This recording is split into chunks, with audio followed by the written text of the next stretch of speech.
For countless centuries, wood from the forests shared with mankind his struggle to scratch a living from the earth.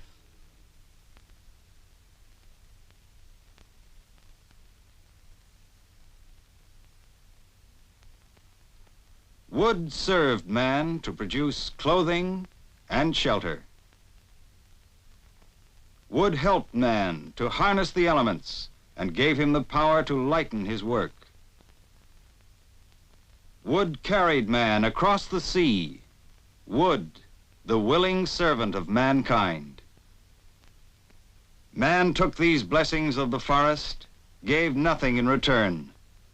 Then the forest was no more. Woe unto him that doth abuse the blessings of the earth, for its bounty shall be taken away, even unto the 100th generation.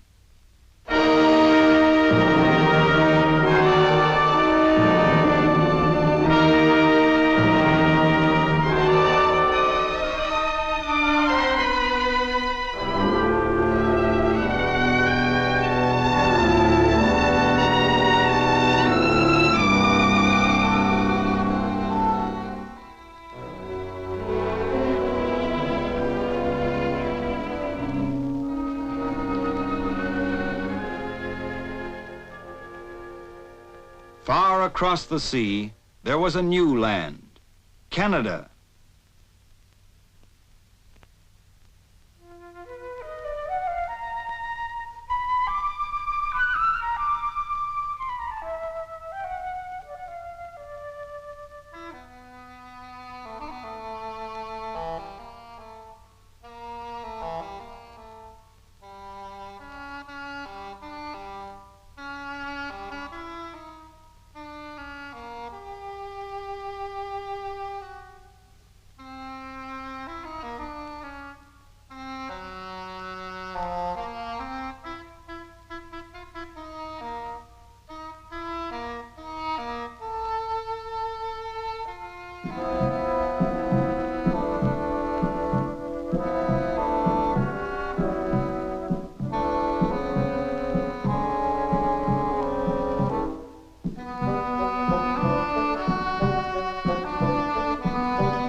Out of such virgin forests was carved Canada of the 20th century.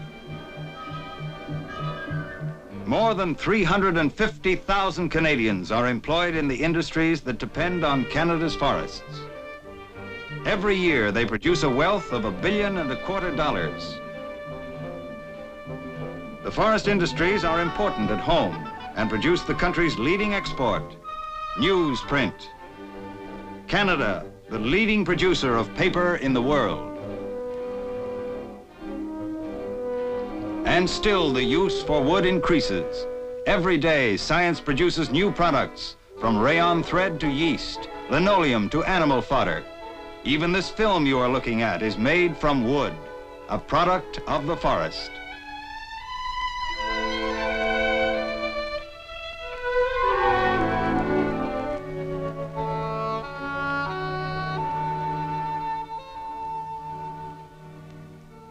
But a forest is much more than a source for raw materials, even more than a peaceful release from crowded cities. In the spring, when warm weather comes, the cool shade of trees allows snow to melt gradually. The water seeps slowly into the ground.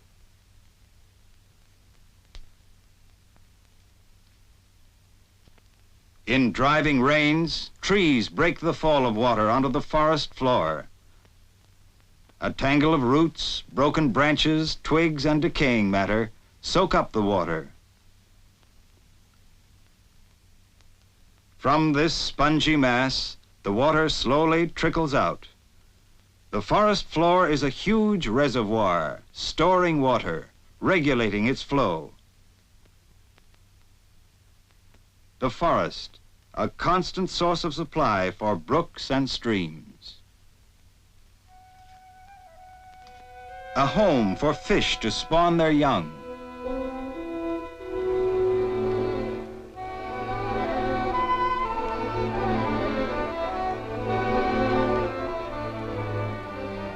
down from the tree-covered hills to generate hydroelectric power for distant homes and industry. From all over North America come thousands to enjoy Canada's forests, tree-lined lakes and rivers.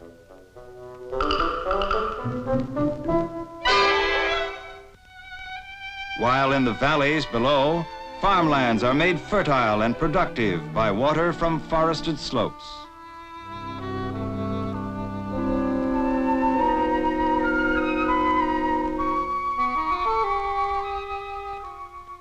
The whole community depends on water. Everyone has a stake in its source, and the source which supplies and regulates water in our rivers is the forest.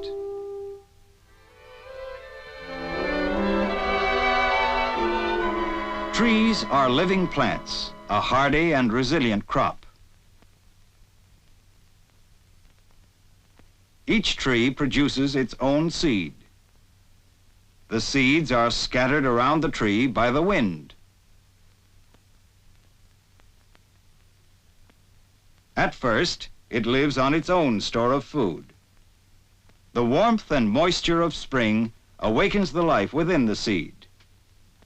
Soon it begins to get nourishment from air and soil.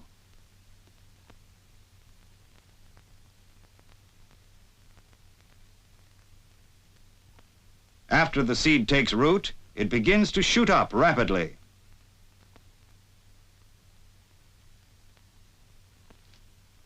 A life has begun that may continue for hundreds of years.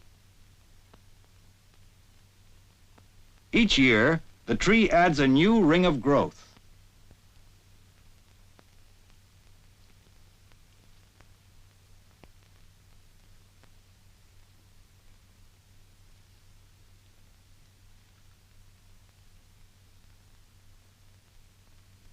The growth can be measured with a micrometer, and there is enough growth to make 2 readings each day. Forests are most productive when trees are young and growth is rapid. Growing steadily, a tree's usefulness to man reaches a climax at maturity.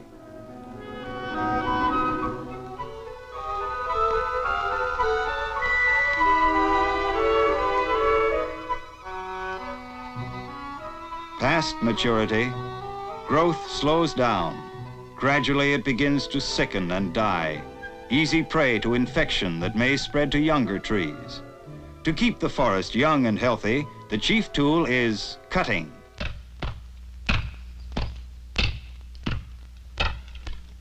Age makes way for youth, and the forest reseeds itself with young, fast-growing trees. When the cutting is no greater than the amount of growth, the forest remains healthy and permanent.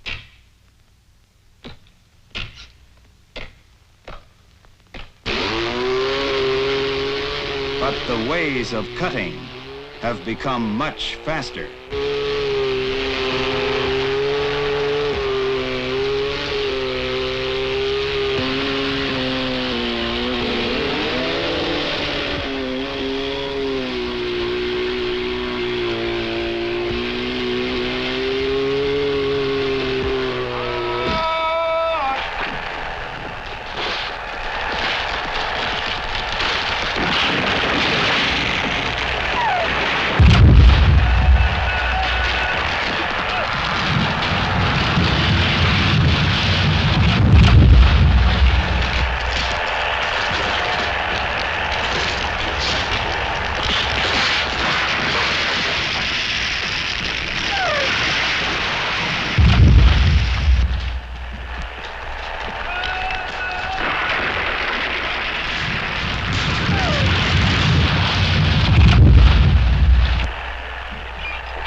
In some logging operations, the forest is completely cut down, young trees destroyed, and half the timber left behind as waste. The waste dries out in the sun and creates a great fire hazard. As a precaution, it is sometimes burned deliberately when the ground is wet and the flames can be controlled.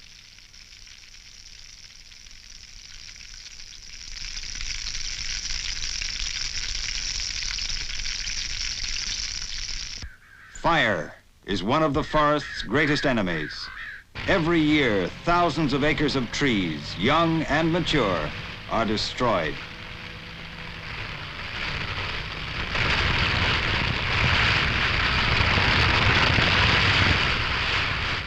Burned over and cut over, the forest is turned into a wasteland.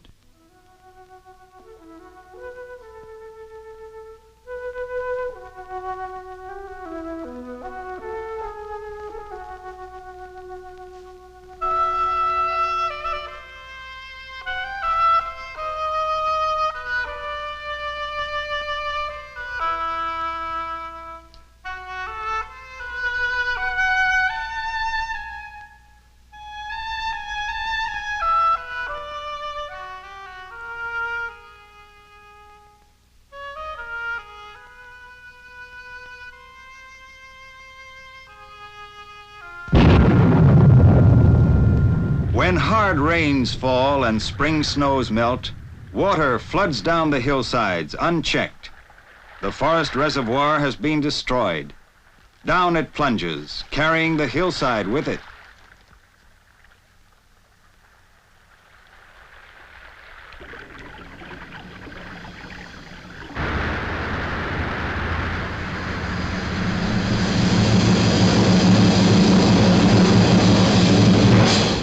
A year's supply of water, flooding from the hillsides in a few days. And when the floods are over, the rivers are filled not with water, but with the soil that once grew trees.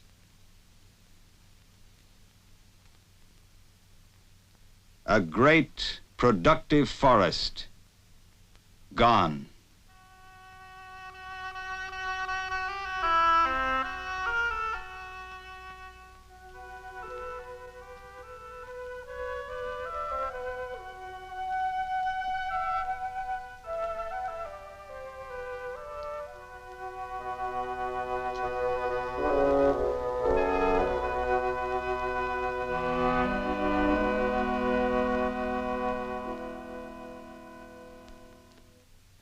Reclaiming wastelands is slow and expensive.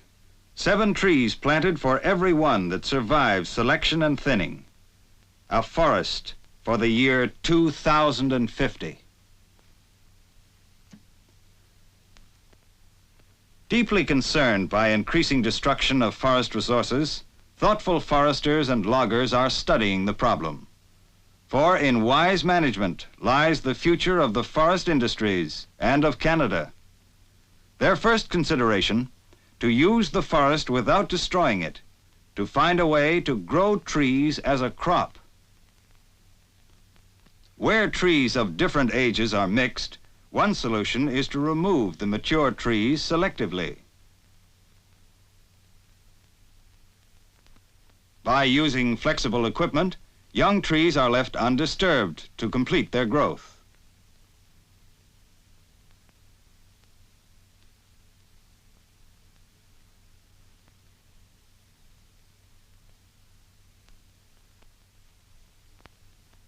Where trees are mostly the same age, some small but useful species may first be taken out by pre-logging.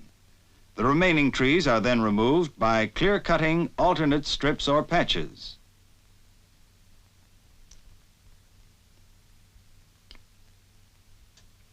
These patches are surrounded by trees which are left standing. Allowed to remain several years, the standing trees scatter their seed to produce a new crop in the open spaces. A permanent forest crop is the aim of modern cutting methods. A forest can only add so much growth each year. When too much cutting is done, the forest cannot keep up and becomes depleted. At the same time, because there are no roads to reach them, trees may rot and go to waste. To prevent depletion and waste, cutting is spread over a large area. Trees are cut as they mature, while young trees continue to grow. When the cutting cycle is complete, a new crop is ready to cut. A network of roads is built to haul the timber out.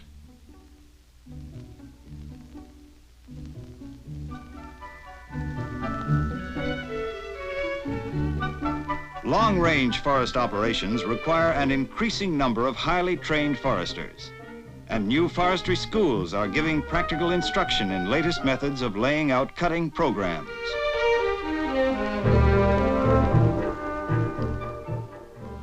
The extensive road network makes the forest accessible not only to logging, but also to forest rangers for patrol and protection. Reporting fires promptly before they can spread saves millions of acres of timberland every year. Only fast, efficient protection services can make long-range plans for the development and use of the forest effective. And forest services rush suppression crews by the shortest route, by truck, by boat, or by plane. Most hazardous are fires which spread and feed on dried-out waste left from logging. Salvage operations do much to remove this hazard and make more efficient use of all timber cut. Once considered waste, the material is now being used to make paper.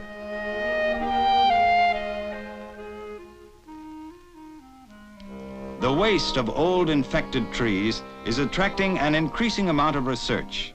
And through research, Canadians are beginning to find answers to some of the problems of their forests.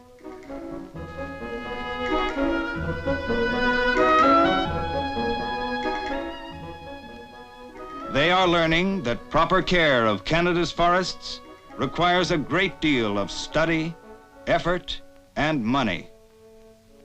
The forests of Canada are the heritage of its people, but there is still much to be learned before their future is assured.